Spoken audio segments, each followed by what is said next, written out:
Hello everyone, it's Jamal Thomas. Welcome to the Progressive Soapbox.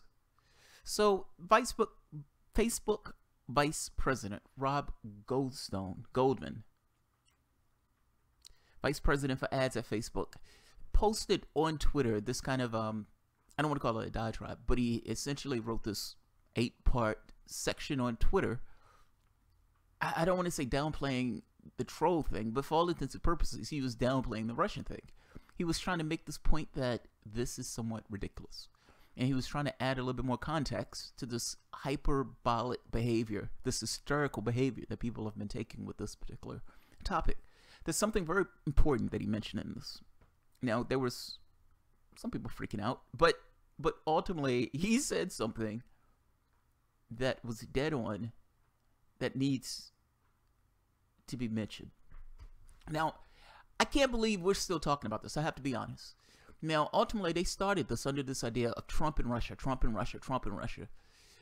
They don't have Trump and Russia, and they settled on Facebook trolls, social media trolls.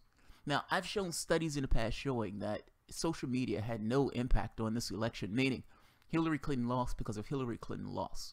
That in order for whatever you want to say, trolls, ads, or whatever else, Facebook, Twitter, social, whatever, in order for you to say that Facebook and Twitter ads on social media from a bunch of trolls impacted the election, you would have to say that those Facebook and Twitter ads had more impact than Hillary Clinton's own Facebook and Twitter ads, her spending like $6 million on this correct the record thing where she's bought her own trolls to say bad names or call people bad names on Twitter and Facebook.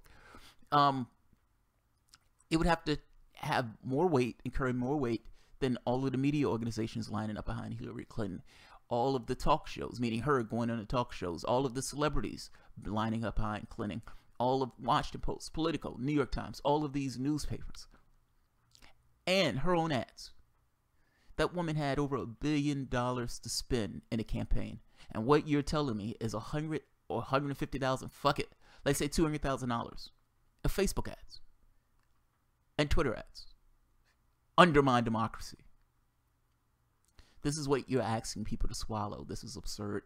And even if what you're saying is true, you're still stuck with the reality that the United States does the same thing around the world, and the United States does worse.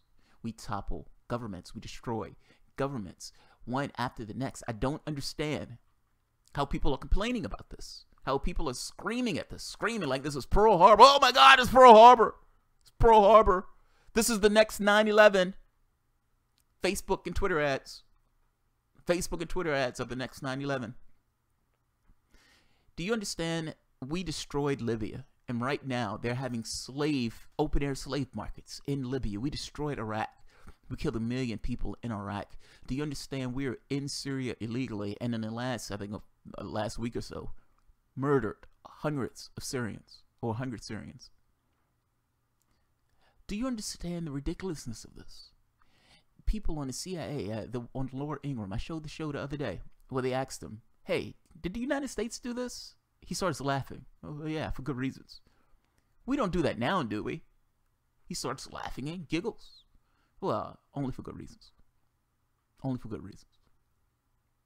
They are complaining about something, A, that we do, B, that didn't have an impact, and C, they're screaming at the top of their lungs that this thing that we ourselves do, meaning we don't have a moral high ground or standing to bitch about, and then B, had no impact, meaning the studies that looked at this said this were little to no impact on the election itself, and they're acting as if this is somehow Pearl Harbor, or this is somehow 9/11.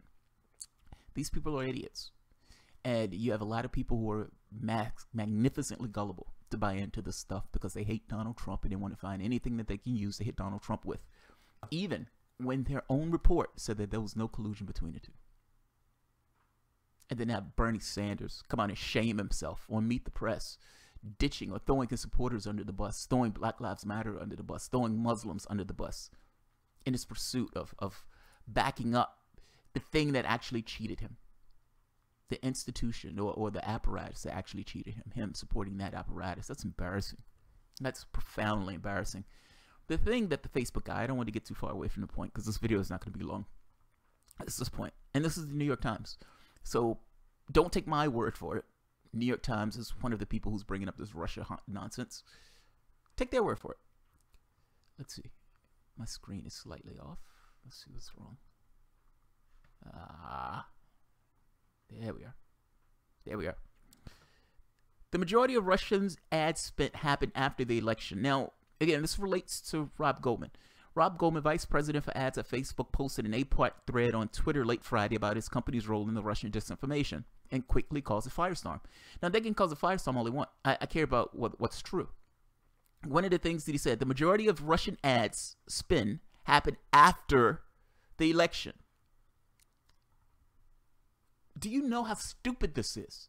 The majority of ads were spent after the election. Oh my God! This is 9/11. This is 9/11. They bought Facebook and Twitter ads. This is 9/11. And then you look into it and you find out that the majority of them happened after the election. This is too stupid. And they've automatically jumped the shark and connected these to the Russian government. It's amazing. So, what did Washington Post? What did New York Times say? True, but here's some context. What's the context? According to the figures published by Facebook in last October, 44% of the Russian bought ads were displayed before the 2016 election, while 56% were shown afterwards. How is that partially true?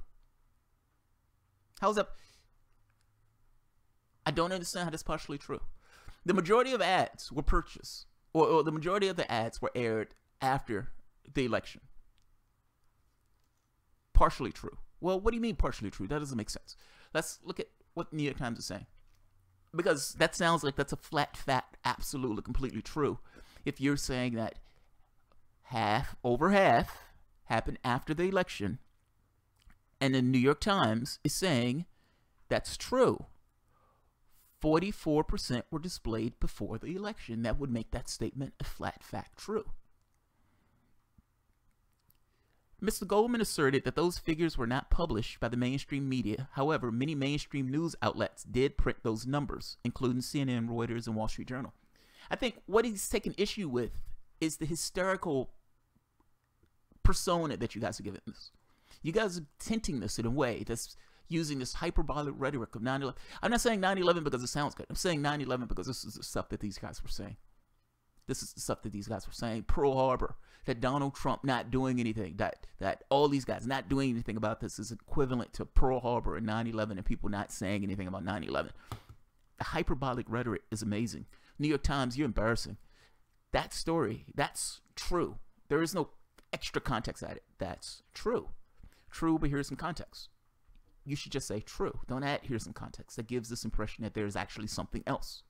The answer is true. The answer is true. You're trying to minimize what the guy's saying. Now, here's the other part that I love this particular one. I'll put this article at the bottom so you can look at it yourself. The main goal of the Russian propaganda and misinformation effort is to divide America by using our institutions like free speech and social media against us. Not exactly. Okay, what do you mean by not exactly? The indictment does show that Russian operatives use social media, particularly Facebook, to try to sow division among Americans. But to reiterate, the indictment said that the Russians' goal was to sway the 2016 election towards a particular outcome. Now, you're the New York Times. Is your job as a New York Times to be stenographers, or is your job as a New York Times to come to some conclusions of your own? It sounds like your job is to be stenographers. If you're going to say, but to reiterate, the indictment said, for all intents and purposes, that is, the government said, what's true? I don't care what the government is saying. I care what's actually true. Do you have two brain cells in your head to rub together? Or are you guys stenographers? Are you stenographers? Fact is,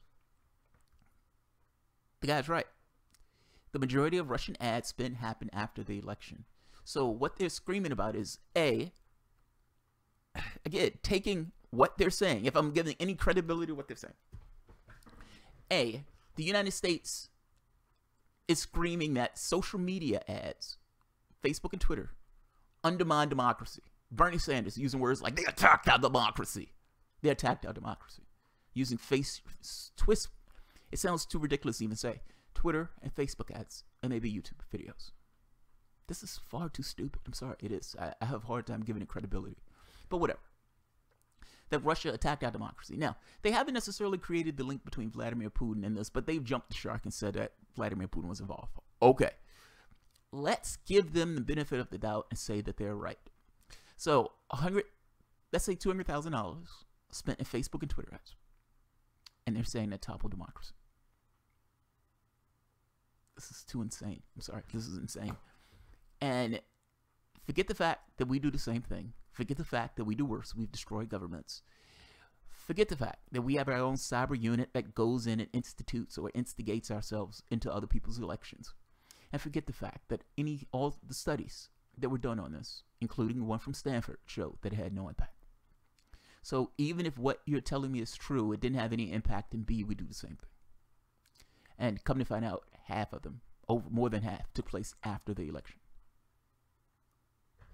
I ended at this. I'm not going to beat a dead horse on this. I find this to be too stupid to even continue to talk about. But this is the ground to which the war has been waged. So, all right, I'll leave it at this. All right, guys. If you enjoy the content, feel free to share, like, subscribe, and of course, you can always support through Patreon. Jesus Christ, I almost forgot.